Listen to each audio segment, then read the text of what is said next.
তোমার স্ত্রীর একটা হক আছে তোমার উপরে। আমি রাসূলুল্লাহ বলছি, আজকের যুদ্ধে যাওয়া যাবে না, যুদ্ধে যাওয়া যাবে না, বাড়ি যাবে। সাহাবী জোর করবে কি আমি যাবো? নবীর কথা শোনার দরকার আছে না নাই? নবী যেটা বলবে সেটাই শুনতে হবে। যুদ্ধে যাওয়া যাবে না। আজকে রাতে বাড়ি যাও, স্ত্রীর হক আদায় করো। আর আল্লাহ যদি বাঁচিয়ে রাখে, আগামীকাল যুদ্ধের ময়দানে যেও, ওহুদে যেও, ওহুদে যেও, ওহুদে যেও। রাতের বেলা ঘুমিয়ে গেলেন আর রাতের বেলা বাড়ি গেলেন। হানজালার বাসর রাত, ফজর হয়ে গেছে, ভোর হয়ে গেছে। মদিনার অলিতে গলিতে জমে আওয়াজ দিচ্ছে মাইক নাই, জমে আওয়াজ দিচ্ছে মাইক নাই। ও মদিনাবাসীরা, বিশ্বনবী শহীদ হয়ে গেছে, বিশ্বনবী শহীদ হয়ে গেছে, বিশ্বনবী শহীদ হয়ে গেছে, বিশ্বনবী শহীদ হয়ে গেছে। আমি আপনাদের কাছে বিচার দিলাম, ও আল্লাহর নবী শহীদ হয়ে গেছে রে। এই কথা যখন সাহাবায়ে কেরাম শুনবে, বলেন কলিজা ফেটে যাবে না? যাবে না? হামজালা ঠিকরে উঠেছে বিছনা থেকে, উঠে লাফিয়ে গিয়ে দরজার পাশে তরবারি টাঙানো ছিল, খাপে ঘাড়ে বাঁধিয়ে দৌড় দেবেন কি? স্ত্রী আটকে দিলেন, দাঁড়ান স্বামী, আপনার কি মাথা খারাপ হয়ে গেছে? শুধু কাঁদে হানজালা, ইন্না লিল্লাহি ওয়া ইন্না ইলাইহি রাজিউন, ইন্না লিল্লাহি ওয়া ইন্না ইলাইহি রাজিউন, ইন্না লিল্লাহি ওয়া ইন্না ইলাইহি রাজিউন। হানজালার স্ত্রী বলেন, স্বামী অমন করে পাগলের মতো কাঁদছেন কেন?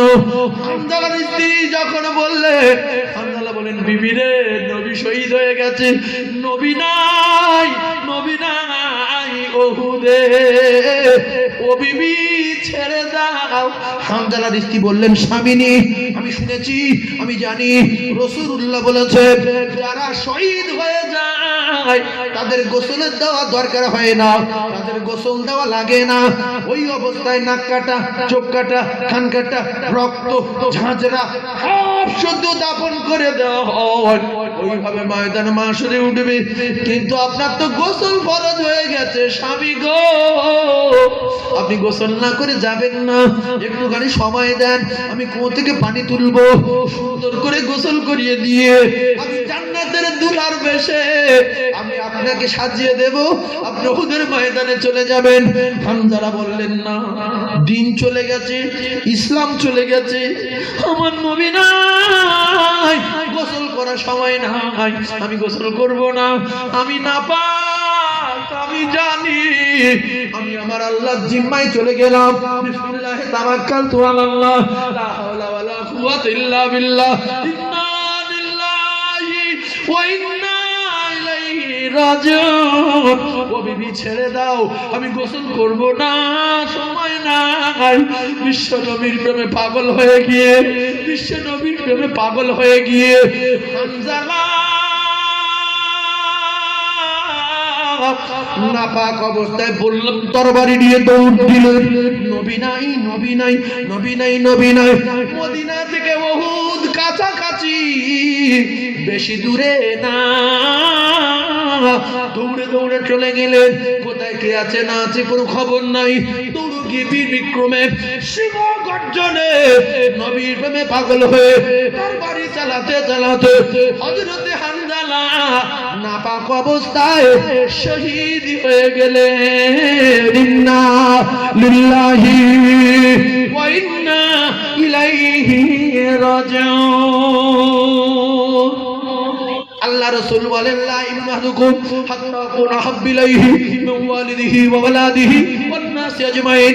এ বাপের বাটারা, আল্লাহর নবী দিন দুনিয়ার বাদশা, আখির নামদার তাদের মদিনা বললেন, তোমার মা, তোমার বাপ, তোমার ছেলে, তোমার মেয়ে, আত্মীয় স্বজন, আলাওলা, 14 পুরুষ, 28 পুরুষ, 36 পুরুষ, 37 পুরুষ, ওয়ান নাসি আজমাইন। তাম পৃথিবীর জমিনে যত প্রেমের বস্তু রয়েছে, সবচেয়ে বেশি ভালোবাসা আমি নবী, আমাকে বাসতে হবে, তবে কমপ্লিট মোমেন্ট আর প্রেমিক বলে দাবি করা যাবে। বাপের বেটা বাপের বেটা, একটা গিন্নির দুটো ছেলে আর স্বামী ওদের যুদ্ধে চলে গিয়েছিল।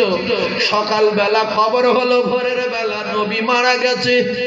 গিন্নি জানে তাহলে নবী যেহেতু মারা গেছে, আমার স্বামীও নাই, আমার ছেলেও নাই, যেখানে নবী শহীদ হয়ে গেছে আর কেউ বেঁচে নাই, নবী যেখানে শহীদ হয়ে গেছে আর কেউ আছে?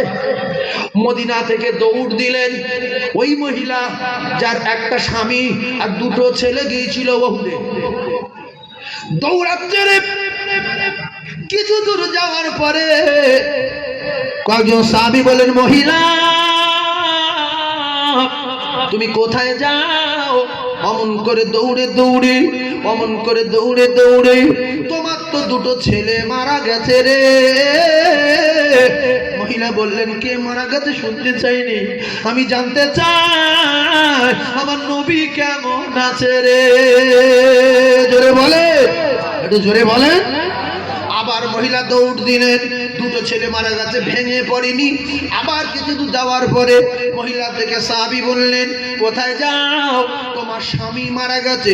প্রথম শুনলো ছেলে দুটো শেষ, তারপরে স্বামী শেষ। মহিলা টলে না, বললো, কার ছেলে কার স্বামী আমি শুনতে আসি না ওহুদে, আমি জানতে চাই আমার নবী কেমন আছে রে।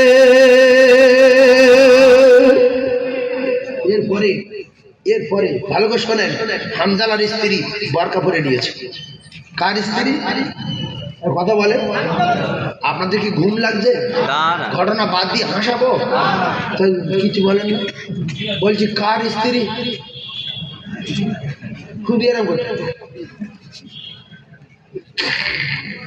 হানজালা রাদিয়াল্লাহু তাআলা আনহুর স্ত্রী বোরকা পরে নিয়েছে, মাথায় ওড়না, মুখ ঢাকা, আর হাতে পায়ে সব মোজা পরে, পুরো শরীর ঢেকে। ইন্না লিল্লাহি ওয়া ইন্না ইলাইহি রাজিউন। হানজালার স্ত্রী কানে খবর আছে নবী শহীদ। স্ত্রী কানে খবর কি? নবী শহীদ। নবী শহীদ হয়নি তো, নবী বেঁচে আছে। ভুল খবর ছড়িয়েছে মদিনা। এমত অবস্থায় হানজালার স্ত্রী কাঁদে, ইন্না লিল্লাহি ওয়া ইন্না ইলাইহি রাজিউন। কোথায় যাচ্ছে? দৌড়ে দৌড়ে ওহুদে। সুবহানাল্লাহ, ওহুদে। ইন্না লিল্লাহি ওয়া ইন্না ইলাইহি রাজিউন, ইন্না লিল্লাহি ওয়া ইন্না ইলাইহি রাজিউন। ওহুদের মাঠে দৌড়ে দৌড়ে গিয়ে দেখি সাহাবায়ে কেরাম কাঁদে, হাউ হাউ করে কাঁদে। রাসূলুল্লাহ বিশ্ব নবী হাবিবুল্লাহ সাহাবারা কাঁদছে, সব এক জায়গায় জড়ো হয়ে আছে। হঠাৎ করে আওয়াজ শুনছে, নবীর মুখ দিয়ে রক্ত আসছে, নবীর দাঁত ভেঙে গেছে, বিশ্ব নবীর মাথা ফেটে গেছে। তাহলে কি নবী বেঁচে আছে? মেয়ে ছেলে তো। কেউ বলছে নবীর চাচা চোখ তুলে নিয়েছে, কেউ বলছে কান কেটে নিয়েছে, কেউ বলছে নাক কেটে নিয়েছে, কেউ বলছে কলিজা ফেড়ে দিয়েছে। আবার এর ভিতরে শব্দ হচ্ছে নবীর দাঁত ভেঙে গেছে। তার মানে নবী জীবিত আছে, বেঁচে আছে। সুবহানাল্লাহ বলেন। আমার নবী। ও কলিজার টুকরারা রে, হানজালার স্ত্রী একটা স্বস্তির নিঃশ্বাস ফেললেন, আল্লাহ আমার নবী বেঁচে আছে। কিন্তু বিশ্ব নবীর দিকে তাকিয়ে দেখলেন ভিড় ভাট্টা, রাসূলুল্লাহর মুখে রক্ত পড়ছে। সাহাবায়ে কেরাম, আল্লাহর নবী দাঁত ভেঙে দিয়েছে, বিশ্ব নবী মাথা ফাটিয়ে দিয়েছে। ও কলিজার টুকরারা রে, আল্লাহর নবীর এই দৃশ্য দেখে বিশ্ব নবী হাবিবুল্লাহর সাহাবারা রাসূলের মুখে রক্ত বাঁচায়। এদিকে রাসূলুল্লাহর জীবনে যত জায়গায় পৃথিবীর জমিনে কেঁদেছে, সবচেয়ে বেশি কান্না নবী উহুদের ময়দানে কেঁদেছে। কারণ চাচা বলছিলেন, ভাতিজা তোর আব্বা নাই, তোর জননী মা নাই, তোর দাদু নাই, দাদি নাই, আমি তোর আপন চাচা হযরতে হামজা কথা দিলাম উহুদে আমি যতক্ষণ বেঁচে আছি, মুহাম্মদ তুই আমার কলিজার টুকরা, আমার শরীরে এক ফোঁটা রক্ত থাকতে তোর শরীরে একটা কুটির আঁচড় দিতে দেব না। বিশ্ব নবীর যখন মাথা ফেটে গেল, দাঁত ভেঙে গেল, নবী পিছন দিকে তাকায়, চাচা নাই, সামনের দিকে তাকায়, চাচা নাই। চাচা কোথায়? চাচা রে, বিশ্ব নবীর মুখ ফাটিয়ে দিয়েছে। হযরত তালহা বললেন, আমি এই দৃশ্য দেখতে পেয়ে আল্লাহ নবীর চাচার দেখা গেল কান কেটে নিয়েছে। বিশ্ব নবীর চাচা হযরতে হামজা রাদিয়াল্লাহু তাআলা আনহুর চোখ তুলে নিয়েছে, বিশ্ব নবীর চাচার নাক কেটে নিয়েছে। আল্লাহর কসম, কিতাবে লেখা, বুকের ভিতর বললাম ঢুকিয়ে দিয়ে বুকের হাড়, পাঁজরে হাড় এমনি করে টেনে কলিজা ঝাড় ধরে টেনে বার করে নিয়েছে। বিশ্ব নবী দৃশ্য দেখে কলিজা ফেটে যাচ্ছে। নবী কাঁদে রে, আমার চাচার কি অবস্থা হয়েছে। ও কলিজার টুকরাটা মাটি হলে, মাটি হলে, মাটি হলে রক্ত টেনে লাই, রক্ত তত বোঝা যায় না। উহুদে পাহাড় আর পাহাড়, পাথর আর পাথর, 70 জন সাহাবী টুকরা টুকরা হয়ে গেছে। রক্তের বন্যা বয়ে যাচ্ছে রে, নবীর রক্ত পড়ে উহুদে। এমন সময় সাহাবায়ে কেরামদের বললেন, বাবারা তোমরা লাশগুলো গুনে গুনে এক জায়গায় করো। সাহাবায়ে কেরাম লাশ গুনে রাসূলকে বললেন, ইয়া রাসূলুল্লাহ, হানজালা গত রাতে আসেনি, নবী জানে হানজালা বাড়ি আমি পাঠিয়ে দিয়েছি। সাহাবারা বললেন, ইয়া রাসূলুল্লাহ, হানজালা ও টুকরা হয়ে পড়ে আছে। কখন আসলো হানজালা? হানজালা তো বাড়ি ছিল ভোরের বেলা। হানজালা নবী বলে পাগল হয়ে গিয়ে টুকরা হয়ে পড়ে আছি। ইয়া হাবিবাল্লাহ, আপনার চাচা সহ, হানজালা সহ 70 জন কলিজার টুকরা সাহাবী কাতারে কাতারে পড়ে আছে। বিশ্ব নবীর মুখে রক্ত মোছাচ্ছে। হযরতে হানজালার স্ত্রী এক সাহাবীকে বললেন, রাসূলুল্লাহ সাহাবী, আমি একটু আমার নবীর কাছে যাব, আমার নবীর কাছে যাব আমি। সাহাবী বললেন, মহিলা, নবী প্রচন্ড আহত হয়ে আছে, নবীর দাঁত ভেঙে গেছে, মাথা ফেটে গেছে। সাহাবারা টুকরা টুকরা হয়ে কাতারে কাতারে পড়ে আছে। হানজালার স্ত্রী শুনলেন হানজালাও শহীদ হয়ে গেছে। ভোরের বেলা আমার স্বামী শিক্ষা শহীদ হয়ে গেছে। আল্লাহ রসুলের কাছে যাবেন, সাহাবী কোনো কথা বলেন না, নবীর কাছে যাওয়া সম্ভব না, অনুনয় বিনয় করছে বলে সাহাবী রাসূলুল্লাহর কাছে গিয়ে বললেন, ইয়া রাসূলুল্লাহ, মদিনা থেকে এক মহিলা এসেছে বোরকা পরে, সে শুধু কাঁদছে, আমি নবীর কাছে যাব, একটুখানি কেউ কি আমার নবীর কাছে গিয়ে বলবে, এক মহিলা নবীর সঙ্গে দেখা করবে। সাহাবী অনুনয় বিনয় করার পরে আল্লাহ রসুলের কাছে গেলেন, ইয়া রাসূলুল্লাহ, মদিনা থেকে এক মহিলা ভোরের বেলা এসে শুধু ইন্না লিল্লাহি ওয়া ইন্না ইলাইহি রাজিউন পড়ছেন, খাচ্ছে, তার মুখে একটা আওয়াজ, নবীর কাছে যাব। নবী বললেন, না, তুমি আগে পরিচয় জানো কে? আমি রাসূলুল্লাহ। সাহাবারা টুকরা টুকরা হয়ে গেছে, আমার চাচার কলিজা ছিঁড়ে বার করে নিয়েছে, আমার চাচার কান কেটে নিয়েছে, চোখ তুলে নিয়েছে, দুটো চোখ নাই, আমার চাচার নাক কেটে দিয়েছে। আমি নবী, আমি নবী, আমি নবী। জানতে চাই মহিলাটাকে, পরিচয়টা দাও। আল্লাহ নবী সাহাবী গিয়ে বললেন, নবী অনুমতি দেননি, নবী পরিচয় জানতে চেয়েছে। হানজালার স্ত্রী বললেন, আমার পরিচয় আপনি একটু আল্লাহর নবীর কাছে গিয়ে বলেন, আমি হানজালার স্ত্রী। আল্লাহর নবী বিয়ে পড়িয়েছেন উহুদের যুদ্ধের আগের দিন। সেই হানজালা ভোরের বেলা শহীদ হয়ে পড়ে আছে, স্ত্রী এসে গেছে উহুদে। সাহাবী বললেন, ইয়া রাসূলুল্লাহ, মহিলা বলছেন আমি হানজালার স্ত্রী। আল্লাহ নবী বললেন, ডাকো ডাকো ডাকো।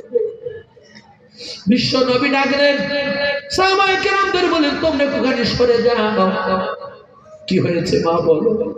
ইয়া রাসূলুল্লাহ, আমি, ইয়া রাসূলুল্লাহ, আপনি বিয়ে পড়িয়েছিলেন, আমার স্বামী হানজালা রাতের বেলা যুদ্ধ আসেনি, নবী তো পাঠিয়ে দিয়েছেন, বাড়িতে যুদ্ধে যাওয়ার অনুমতি দেননি। নবী বললেন তারপরে রাতে আসেনি, বলে না। তারপরে কি হলো? বলছে ইয়া রাসূলুল্লাহ, ভোরের বেলা মদিনায় আওয়াজ হচ্ছে, চমে কে যেন হচ্ছে, নবী না, নবী শহীদ হয়ে গেছে গো ইয়া রাসূলুল্লাহ। আমার স্বামী ভোরের বেলা ওই অবস্থায় গোসল ফরজ হয়ে গিয়েছিল ইয়া রাসূলুল্লাহ। দৌড় লাফিয়ে উঠে দরজার পাশে খাপে তরবারি ছিল, ঘাড়ে করে বাঁধিয়ে নিয়ে দৌড় দেবেন, আমি আটকে দিলাম, একটু ফরজ গোসলটা করে যা, একটুখানি দাঁড়া, কারণ জানাজা হবে না, যদি শহীদ হয়ে যায় দাফন হয়ে যাবে। ইয়া রাসূলুল্লাহ গো,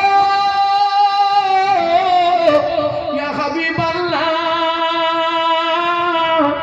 আমার স্বামীর মাথা খারাপ হয়ে গেছে, শুধু বলে ইন্না লিল্লাহি ওয়া ইন্না ইলাইহি রাজিউন। ইয়া রাসূলুল্লাহ, গোসল করাতে পারলাম না, শুধু বলছে নবী নাই, গোসল করার সময় নাই, ইসলাম চলে গেছে, দিন চলে গেছে, আমি গোসল করব না, আমি শহীদ হব, কোথায় যাব, কোথায় শাহাদাত বরণ করব, কে গোসল করাবে, না পাক কি হবে? আমি আমার আল্লাহর জিম্মায় চলে গেলাম, বিবি বিদায় বিদায় বিদায়।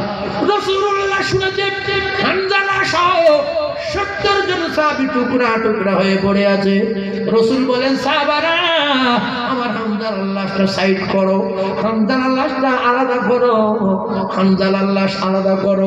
কারণ স্ত্রী বলেছে ইয়া রাসূলুল্লাহ, গোসল ফরজ হয়ে গেছে, গোসল করিনি, নবী প্রেমে পাগল হয়ে দৌড়ে চলে এসেছে, গোসল না করায় জানাজা দেবেন না।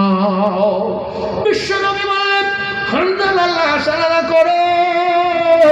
অবশেষে দেখা যায় উহুদের গলিতে গলিতে, পাহাড়ের ঢালে লাশগুলো দেখা যায় 69 জন। হানজালা উহুদের ময়দানে নাই। সাহাবায়ে কেরাম বললেন, ইয়া রাসূলুল্লাহ, হানজালার লাশ পাওয়া যাচ্ছে না। নবী কানে আল্লাহ, আমার হানজালা কোথায় গেল? হানজালার স্ত্রী যে ঘটনা শুনিয়েছে, লাশ খুঁজতেই হবে, কোথাও যখন পাচ্ছে না, নবীর কান্না আল্লাহ সহ্য করতে পারেন না। আল্লাহ বলে, জিবরিল তুমি চলে যাও, আমার দোস্ত কাঁদে, আমার দোস্তকে বলো আসমানের দিকে তাকাতে। আল্লাহর জিবরিল বললেন, ইয়া রাসূলুল্লাহ, আপনি কাঁদবেন না, হানজালার জন্য কাঁদবেন না, আল্লাহ পাক আপনার আসমানের দিকে তাকাতে বলেছে। আল্লাহর নবী আসমানের দিকে তাকিয়ে দেখে 7 আসমানের দরজা আমার আল্লাহ খুলে দিয়েছে। 7 আসমানের দরজা খোলা। বাইতুল মামুরের মাঠে, আল্লাহর কাবা যে জায়গায়, ওই সোজাসুজি উপরে বাইতুল মামুর, ফেরেশতাদের কিবলা বাইতুল মামুরের মাঠে 70,000 ফেরেশতা আবে কাউসারের পানি দিয়ে বাইতুল মামুরের মাঠে গোসল দিতেছে।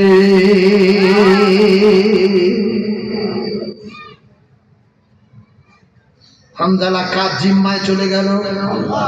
বিবি গোসল করবো না, সময় নাই, আমি নাপাক যদি শহীদ হই, আমি কোথায় যাব, কোথায় গোসল হবে, কি গোসল হবে না, মাটি হবে কি হবে না, আমি কিছু জানি না, নবী নাই, আর এক মুহূর্ত আমার কাছে সময় নাই।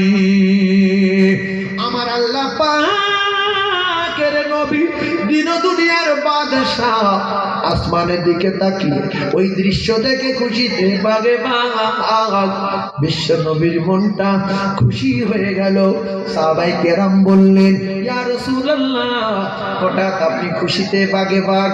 আল্লাহ রাসূল বললেন, হানজালা, হানজালা আর খুঁজতে হবে না, হানজালা দুনিয়ায় নাই, উহুদে নাই, আমার হানজালা বাইতুল মামুরের মাঠে। আপনাদের খুব খারাপ লাগছে, অসুবিধা হচ্ছে? চিল্লে তাকবীর দেন, নারে তাকবীর। আরো জোরে বলেন নারী তাকবীর। নারী তাকবীর।